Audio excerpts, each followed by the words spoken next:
Welcome to Camp Conversations Parenting Edition. I'm your host, Dayna. I have a master's in counseling psychology, a background in clinical counseling, and teaching.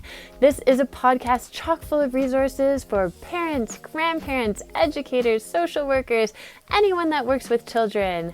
So sit back, relax, and let's start today's conversation.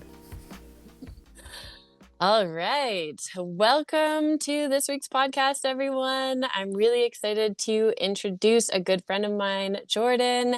He is also a clinical counselor here in Fernie. We completed our master's together around the same time and had our first children around the same time. So we know each other quite well, and I'm so excited to have you here, Jordan, to give the perspective from a male clinician as well as a dad. So thank you for coming. Well, I'm happy to be here. Thanks for having me, Dayna. Thanks for doing what you do and for asking me. I'm flattered. Awesome. Well, we polled the audience before this meeting to see what kind of stuff that they'd want to hear from you. And they came up with 3 kind of key questions. And I'll just say those out loud now, just in case anyone wants to skip ahead. But first, they really want to know how postpartum is showing up for dads these days, what you're seeing clinically, maybe if you've had any experience with this. Second, they're so curious about you personally. What are some ways that you supported your partner in that time or currently support your partner? And what do you do to help take on the mental load, or what are you seeing dads doing, or from your clinical work, what do you know is extra supportive? And how do you find balance kind of in this world of usually dual earning parents and raising children and the mental load that also comes from this profession and what goes on at home? Okay. All right. Lots to chat about. Yeah, and lots of focus on you. Is there a spotlight shining on me right now? Yeah, it's going to be exciting. So how about we jump to that first one? How does postpartum show up for dads? What are you seeing? Are you seeing anything? Absolutely. I think the biggest thing that I see in my work as a counselor, but also that I saw in myself, was avoidance. And avoidance that showed up in lots of ways. Like, the first thing for myself is, I don't know if I didn't realize that I was struggling with postpartum depression, or that I just didn't want to admit it. So I avoided even considering that might be what was going on for me at the time. I avoided like feelings through like the hard things that come along with it through distraction, like finish work, do all the tasks that needed doing, and then like put the TV on and just watch TV as like to finish the day every day without really reflecting on how I was doing or anything really. There's more, like, I drank more then than I do now. Like that consistent, like nightly. I don't like I wasn't drinking to the point of excess by any stretch, but more regular alcohol consumption just to like feel a bit better at the end of the day, because you know how it works every time. Have a couple beers, you feel better, but then you finish the beer the next day. Yeah. So I think that was a big thing for me. And then another thing that I noticed in myself is I started avoiding my friends and like isolating from friends for, I don't really know why. I think it just felt, I thought that maybe they would notice that I wasn't doing great, or that I would have these like strange feelings that maybe my friends don't like me anymore, that are based on nothing. Or maybe they wouldn't like this version of me or something. Does that make sense? Yeah. And I really appreciate you sharing at such depth. Oh, yeah. And I think so many people listening to this can relate to that, whether they're mothers or fathers. And I think one of the things that mothers have that I don't see as available or accessible to fathers is, I mean, during that postpartum period when I was so confused between whether I was grieving the loss of my old life or excited for the journey into this new life as a parent, I was bombarded anytime I went into social media with, this is what postpartum for moms looks like. This is what depression looks like. This is what anxiety looks like. Here are some symptoms.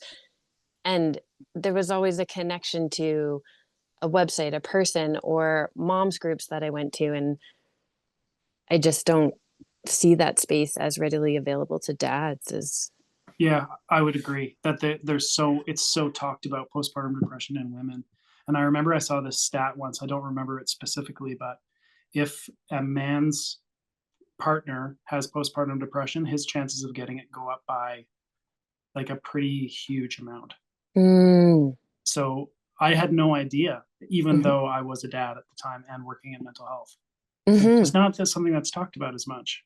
No, not nearly. And I mean, postpartum depression, postpartum anxiety, Mm, um, and I think there's so much like as a mom, I was screened, or as a birthing parent, I was screened every time I went into the hospital. mm, But we don't see that same screening happening for dads, true, or true. someone could comment if that is happening in some places. Um, Yeah, I certainly wasn't. mhm. And I like that withdrawal from friends also makes, I mean, I really connect with that piece because I always look at people through these, I always look at our mental health, our belonging through these three basic needs. And one of those huge core needs that I feel like all of us want is that need for connection. Mm, And when that need for connection, all of a sudden you have, like, you're at home in those first few weeks, you're kind of bombarded with connection. You almost get to that point of like right, sensory connection overload. right. And so, yeah, I think there's that piece of not wanting to show my raw self to the world that I Mm, experience. But then there was also that piece of like, I just need quiet. Like when I have a few minutes to myself, I just want to shut it all out. right. Mhm. Which, as we know, like from clinical practice, sometimes can compound the negative feelings. Sure. Yeah. Yeah. Mhm. Yeah. Right around, um, well, when Mabel was about, I think like 3 or 4 months old, we Mhm. started our men's group. So Mhm. that was in that same year. So that's actually a place that I found a lot of the support that I got. Because yes, we started it as a group for men to be able to come to, but as myself and the other 4 guys that started it, we were looking for a place for to find support for ourselves too. And I remember the first meeting we had when it came around to my turn to share, I just like burst into tears because I felt so overwhelmed by everything that was going on in my life and Mm. hadn't really been able to talk about it up until that point. And Yes. I didn't expect it. And then all of a sudden, boom, there we go. Waterworks. Wow. Yeah. And okay, let's tie that into the second question because I want to hear more about a men's group. Because I think this is just such a missing piece in our culture, in our society. And I'm hearing that like one of the ways, because our second question was, what are some ways you supported your partner? And I think it sounds like one of the ways you supported your partner was also by supporting yourself. Sure. Yeah. Yeah. Yeah. I think that is one of the ways was finding support that maybe wasn't draining on her, that I Mm-hmm. could find it elsewhere. And it certainly helped. Yeah. It was you know what it's like having a new baby. It can be a very trying time, but also incredibly meaningful and rewarding, of course. I Mm-hmm. love being a parent, even the hard parts, but yeah, yeah. You Do you just want, can't quite sorry, prepare for it. no, I agree. I think that you think you know what it's going to feel like, but I don't think you do until you're in it. Mm-hmm. Maybe before I ask you further about ways that that you supported your partner, just so I Mhm. can give our audience that answer, could you tell me just a little bit more about your men's group? Like what Oh, kind of sure. people show up, where you see the benefits of that? So our group's called Fellowship, and we started in the fall of 2019. It's a free drop-in mental health and support group for men in the Elk Valley. Um, yeah, we see benefits of it for a place where men can go to speak freely and be vulnerable and not be worried about being judged for having struggles or feeling like they're in it alone or feel like the things that come up a lot are like sense of loneliness, Mhm. substance use, um, avoidance, procrastination, things like that. Mhm. But it's been a, just even being a facilitator and member has been one of the most rewarding professional things I've ever done. Hmm. And I'm very proud of what we've done and what we've continued to do on a weekly basis here in the Elk Valley. Amazing. And is the feedback that you get from men that join, like that this is helpful, that this is one of the few places where because I'm even thinking like as a partner myself, there's always some baggage, some bias that I carry when my spouse tries to talk to me about what he's going through. And even though I'm a clinical counselor, I wouldn't be Mhm. able to show up in the way that maybe someone else going through it from where he is standing I see, that's like would be. outside of the relationship too. Mm-hmm. Yeah. And I'm curious if that's what men that are attending your group are finding, that it's kind of a real judgment-free space I think and so, and I certainly hope so, that they're finding it judgment free. And not all of our fellows are dads, or mm-hmm, not all of them are married or in long-term relationships, but many of them are. mm-hmm, And parenting and being a partner also is one of the things that gets spoken about a lot, is the challenges of it, those like the resentment that can build if things aren't discussed and worked through together. Um, and the way that those resentments kind of grow or change the relationship mm-hmm. from within before they're able to be like nipped in the bud or dealt with. Yeah, and I mean, if we're talking about and again, this might be a completely biased view of it, but how women have in general way more spaces to have these kind of connections and say, hey, this is happening to you as you're transitioning to a mother, or maybe this is happening with your marriage or your relationship as you're becoming a mother. And we hear that normalize, normalize, normalize. Then it's a lot easier for us to then build up or learn what kind of conversations we can then bring home or to a therapist or to our doctor. Whereas it sounds like you are creating that space. We're trying, yeah, we're Mm-hmm. trying, and I think you're right. Like it is, uh, mother's mental health through pregnancy and early parenting is spoken about a lot, Mm-hmm. and you don't see that with men, like we said earlier in our conversation today. And I think that should change, and I think that's another sort of cultural thing that, with the boys don't cry mentality that a lot of us were brought up with, and that we're trying to change one men's group Mm-hmm. and one little cry at a time. Yeah. Um, that that it's okay to struggle, and it's okay to be vulnerable and talk about your feelings. But I think we need to get further into this, like normalizing, like you said, like Yeah. that what's coming, or that it's talked about enough. And I don't think it is for men's mental health around parenting. Yeah. And I mean, we both work with children. And I think when we're working with children, we're trying to always model and show there's safe ways of expressing your emotions. Mm, And yet, if none of the role models in their lives are healthily expressing those emotions, then you can teach as much as you true. want. But Yeah, yeah, that role modeling piece is huge. I think it's the biggest. I would agree. Yeah, kids aren't going to do what you say, but they're going to do what you do. Yeah, isn't that so annoying? I know. Just do what I say once in a while, Yeah, it would maybe be one in so five. great. And really just stop, don't model after me always. Give me one freebie a week. Yeah, exactly. Okay, well, let's circle back to our question because I feel like we've really learned something about men's group and the benefit if people are listening from other communities of having one. And I'll give your contacts at the end because it sounds like you'd be a great resource to help spread the knowledge of how to start one. I'd love to. Yeah, Hmm. absolutely.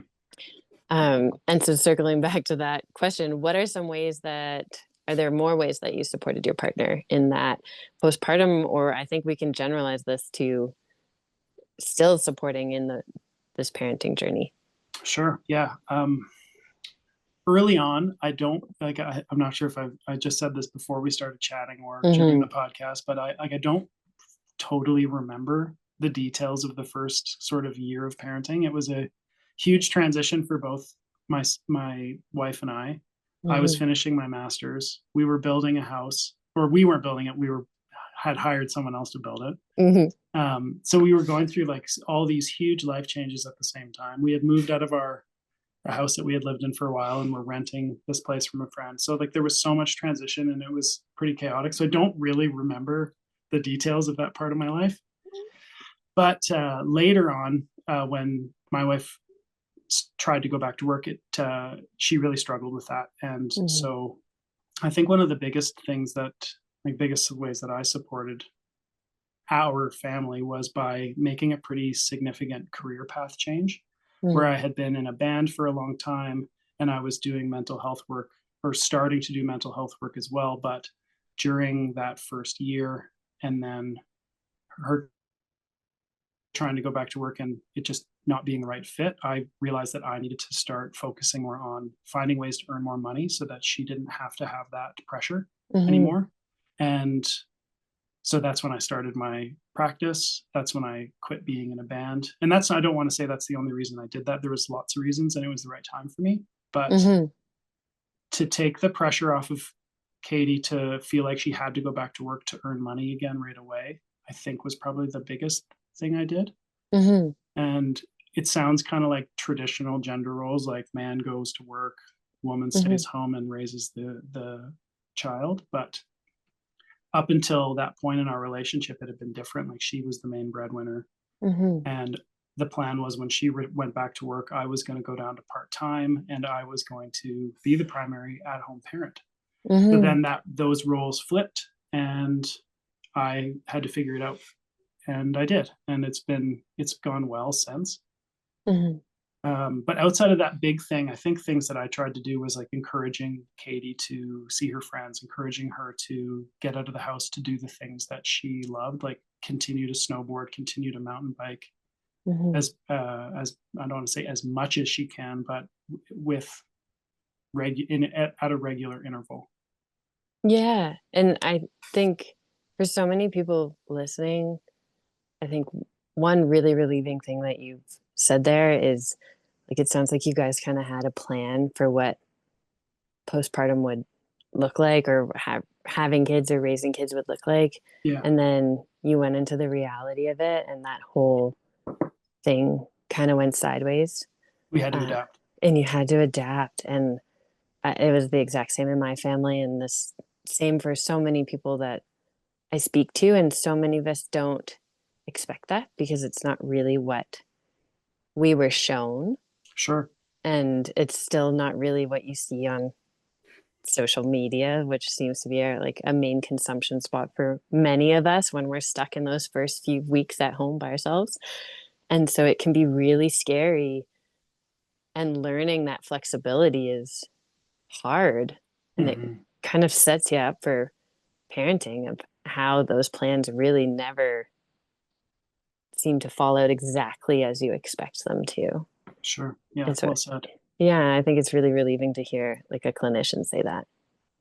Um, and then secondly, um, I think another thing too that I hear so much is when I'm talking to two parents, the mom often, and again, this is like stereotypical and not the case in every family, but I would say a good percentage of the moms I talk to report like how difficult it is for them to leave the house because they have some guilt around leaving young Mhm. children. Um, and there's still some societal pressures that they feel to be kind of the primary parent. And that so many of them are saying, like, I'm resentful of my partner because they are just able to go, like, just go for the walk, go meet up with friends, go do those things. And I need that push. Mhm. And it's so hard to start that conversation. And I would say, like, even as a clinical counselor, I had a hard time stating that conversation, like, to my spouse. I need your support here. I have such an internal battle going on in this postpartum period. Every time I try and walk out the door, like, I need you on my team of being like, you got this. Keep Like, going. yeah, Don't just stop at the get out. door. Don't Go. look back. The tears Mm, are okay. right.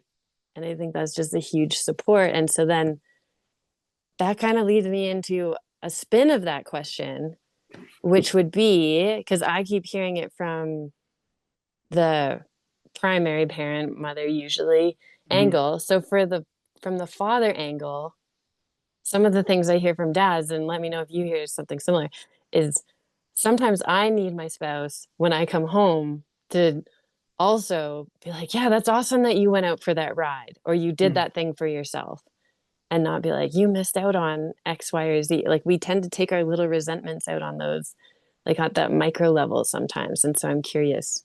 I see, like not being encouraging of dad getting out and doing his things. Is that what you Kind of. mean? Yeah. And sometimes falling back into those patterns, because I think some of my biases around gender norms sometimes come up in those moments where I'm like, you always get doing it. And then I have to pause and be like, actually, like we've done things pretty equal this week. And some Mm. of this is just some baggage I'm carrying. Mm. Hmm. Yeah, that's interesting. I'm. Can you ask me the question again Hmm. in I yeah, think we're talking a lot about what moms need and how right. dads are supporting, because that's what our audience was curious. Okay, yeah, yeah, I'm curious if you hear anything about what dads are reporting they need in those like early yeah. years of parenting. I think some of the dads that I work with, um, and from my own experience, they fear that resentment, and Mm. then they don't ask, and Mm. then they don't ask to go do the thing, or like they don't bring up that they would like to do the thing, and Mm. there's a resentment there. I was like meeting with a person fairly recently that was talking about how they wanted to go do this thing, didn't ask, and then when the time came that they wanted to go do it, they became resentful of their partner, even though Mm. They they didn't had ask. never even they hadn't asked because they were afraid of what might happen if they did. Yes. How true is that, like for both Totally. sides of the relationship? Yeah. And I really, yeah, I think you nailed it with that, because I am just seeing so many connections to, I mean, you get that new baby, multiple new babies, older kids, and you're just always focused on how do we meet their needs. Hmm. And then we just expect our other halves to recognize our needs and Hmm. help us meet them. And really, it boils down to kind of where we went with your men's group. Like, the first most important thing I can do for my partner is support myself. Right. Mm. So I Right. can show up regulated. Yeah, I think that it's we learn from difficult moments, and we have those like painful moments, and then the next time that's something similar enough comes around, we're like, ooh, that's hot, don't touch that. You know what I mean? Mm-hmm. Instead of being like, well, that was hot that day because maybe there was more going on. maybe Mm-hmm. it's maybe it's it's just warm now. Maybe I can talk about going for that ride, or going to see my friends, or getting out this weekend for something, Mm-hmm. and just talking about it openly, instead of something I find tricky is that the idea that it needs to be like a permission granted, instead of something that's just discussed. Yes. Do you know what I mean? Like, Yeah. And how do you overcome that hurdle? can I go? Or is it, what are your thoughts on me getting out for a few hours this weekend, and then you doing the same the next day, or whatever it Mm. may be? Do you know what I mean? Like teamworking, instead of like always, can I? Is it okay Yes. with you if I go play with my friends? Yeah. And I think that changes the relational dynamic a lot as well. And then Mm-hmm. it can become, partner mom becomes almost like your mom in some ways. Mm-hmm. Like, is it okay Yeah. if I go play with my friends? Yeah. Don't scold me. Yeah. And I mean, that's a horrible dynamic to start playing out, but so common. Totally. Totally. I agree. Yeah. And I think you just laid it out perfectly. The strategy there, right? Is approaching it from like, not can I do this, but hey, this weekend, I'm thinking of, and obviously this is not how you would say it at home. This would be more of the clinical like analysis of it, but like, I'm thinking of meeting my need for autonomy or connection like this Mm, way. How are you going to meet yours? Do you still want to X, Y, or Z? Like, or you were mentioning that this right. is happening, like Hmm. have that. let's talk about this from the team perspective. How are we best supporting the team right now? Right. And I like that. I'm thinking about going and meeting my needs. That's such a cool way of, I know it's a clinical way of describing it, but that's exactly what it is. It's not, can I go play with my friends? It's, I need to go connect. I need to go get exercise. I need to go pursue a hobby that's important to me outside of the home. I need to go meet my needs. Yes, exactly. Dayna, ding, ding, But ding, ding, but ding. maybe don't say that in the conversation, because that would just be kind of weird. I'm thinking of our own two spouses Ooh. here, and I'm like, if I walked up to them and we're like, "Hey, I'm thinking," what? Don't bring the clinical jargon home. Yeah, don't give me your counselor voice. Yeah, exactly. But I like that. That's such an interesting and simple way of kind of breaking down that like what it is that we're really asking for or Yeah. trying to do. And it's so like there's not space for there isn't space for resentment there, right? Because I want my Hopefully not. yeah, hopefully not, because I want my spouse to meet their needs, so they show up Totally. regulated for me, Right. and I know they want me to meet my needs. Hmm. That's what our relationship is built on, so we both show up regulated for each other. And so when it's framed in that way, then it's not interpreted as like, you're selfish or you always get to do this while I'm stuck doing this. No, it's Right. like, hey, how are we both going to do this weekend or Hmm. tonight or whatever, this week, Whatever this it might month? be. Yeah, wherever you are at your life stage, because maybe like you're in the early thick of it and that's like a monthly conversation. Hmm. Maybe you've got older kids and this is like a evening conversation. Right. Mm-hmm. Yeah. And if I can give any advice for people out there listening, don't put that conversation off. Don't wait Mm-hmm. until the last minute to ask or to talk about it, because then it's going to change your body language through the whole day. They're going to know something's going on. Like, why are you Mm-hmm. acting so weird? Mm-hmm. And then all of a sudden you say, it's like, can I go play with my friends? Yes. Yeah. Talk about Yeah. it. Be open. Hard Yeah. conversations just get harder if you put them off. Totally. And you're so right. We notice, like, especially in our loved ones, we know they're off face Hmm. and we wear it. We This have guy it. doesn't want to be here right now. Where does he want to be? Yeah. Or I'm judging it. So I'm going to have my judgment face on all day. Right. Yeah. Okay. Out of respect for our listeners' time, let's jump to our third question Oh because I yeah. feel like we're getting a lot. Sorry, I'm blabbering. No, that's okay. You're giving us a lot of like great insights. So, our last thing that people are really curious about is we're kind of already touching on it. What are you currently doing, or what do you support dads and currently doing to help balance the mental load with their partners? Yeah, that's a really good question, and one that I was really grateful to receive earlier today. Mm-hmm. Um, in the past, like I was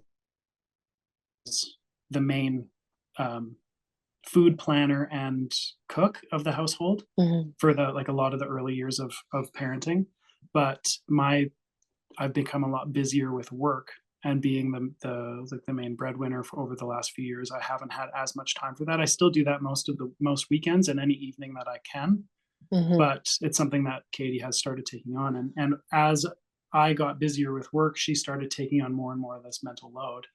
Mm-hmm. And she's really good at it. And I'm so grateful for her organizational skills and the way that she can manage multiple things and just kind of carry that with her. But at the same Mm-hmm. time, as she's working more, I recognize like she is starting to work more now. I Mm-hmm. recognize that I have to take some of that back and I've got to take some of that off her plate. Otherwise it's not a fair expectation that I have that she can do both. So Mm-hmm. we both have to do both. If we're both going to be breadwinners in the family, we both have to carry mental load as well. So Mm-hmm. right after you sent me the list of questions, I went and talked to her about it, and I said, I recognize that you're working more now, and I need to take on more of this from you. So I'm going to get back to you on that because there's going to be some things that we talk about next that I'm going to start doing more of, Mm-hmm. and I think I don't know what they'll be yet, but we'll figure it out.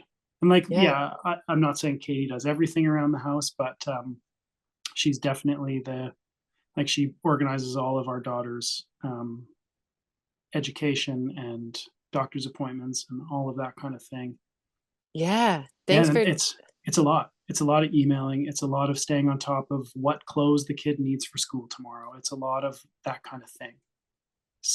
Just being aware of everything that needs to happen and go on is a huge load. And so for all the parents out there that expect it to be a small job being a stay-at-home parent, it is not. Mm-hmm. It's a huge job. Yeah, and I think thanks for highlighting some of those, because I think sometimes when we say the mental load, we don't even really understand what that means. And you're Right. highlighting some key points, and I'm hearing like the main thing that you are doing at this. Well, it sounds like there's two kind of key things that you're doing. One is reflectively thinking about, like, okay, where are we at in this season of life? How are we both contributing? How am I contributing? What is it that I have capacity to take more of, or what do I need to pass off? Mm-hmm. And so, like, one is that reflection, two is that connection around it. Like, how do we open up the door for this conversation? And I loved how you touched on, like, you kind of did your, I'm not saying that you wouldn't already know this, but I'm thinking if I were talking to a dad, um, maybe that wasn't a counselor already, and we were talking about the mental load, it's starting with, well, what is that? Like, there is the planning, there's Mm-hmm. meal planning, there's kid planning, there's education, there's our clothes clean, are we growing out of things? And so I Mm-hmm. think a big piece of that for whoever hasn't been the primary parent in the partnership is just to maybe ask or start learning, like, what is some of the load that you're carrying? What are all those little tasks that turn into this gigantic responsibility? Mm-hmm. What are those? I hear so many moms describe it as, like, in their brain, it's there's all these tabs like on a computer screen. Mm-hmm. Yeah. And they're like, all of the tabs are open all of the time and it's really ugly. And Mm-hmm. so I think that's what I would put out to the audience is, like, ask your spouse, what tabs are they carrying, like, constantly open? Mm-hmm. And I don't think that's just for dads asking moms, because dads have tabs. Like, if you're the, like, whatever your role is in the family, you're Mm-hmm. carrying extra tabs open. So I think that's a nice conversation for both partners to have. Yeah, I agree. Yeah, I think you're onto something, and I was really grateful to get that question today because it's been on my mind. Like, I know you're working more. I need to. Mm-hmm. If you're going to take more of the financial load, then I need to take more of the mental load. Mm-hmm. Yes, hear that, audience? You just counseled the counselors. So thank you. Thank you for giving us questions to both bring home and Yeah, improve our own lives. thank you, audience. Yeah. My wife will be grateful. Yeah. I think she already is. I hope. Well, we'll see. Actually, That could be the next interview. No. right? How to go? Be honest with us.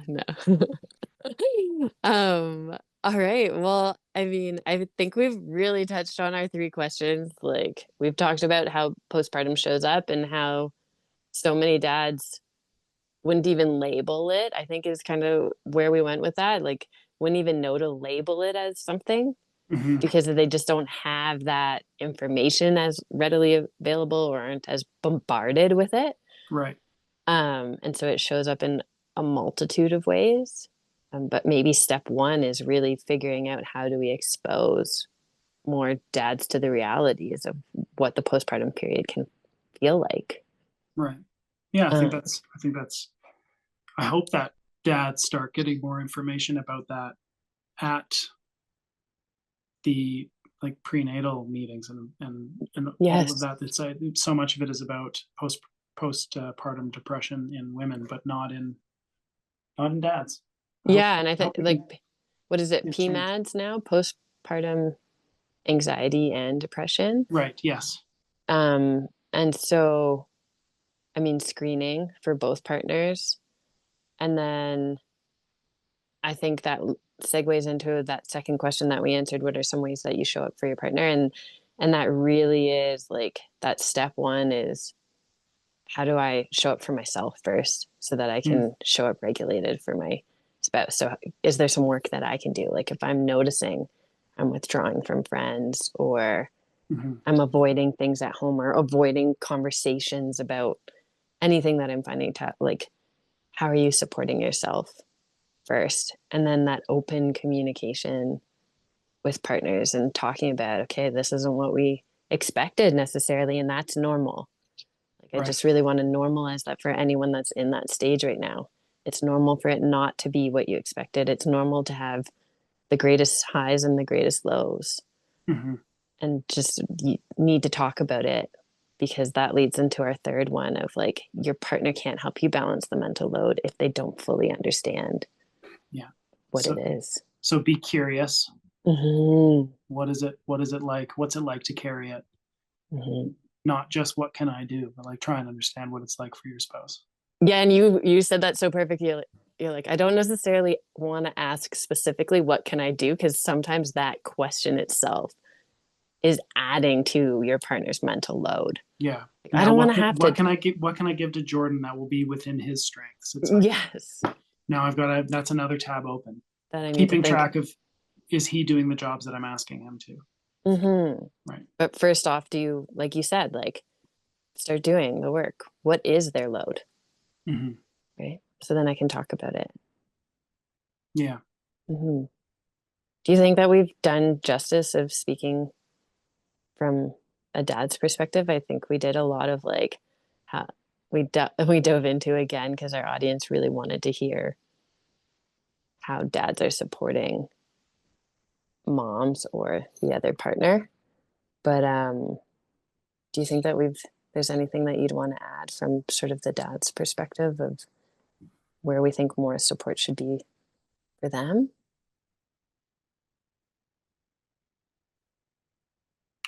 Nothing's coming to mind off the top here, but ask me again in a couple days. I'm sure I will have thought of something when I'm not on camera.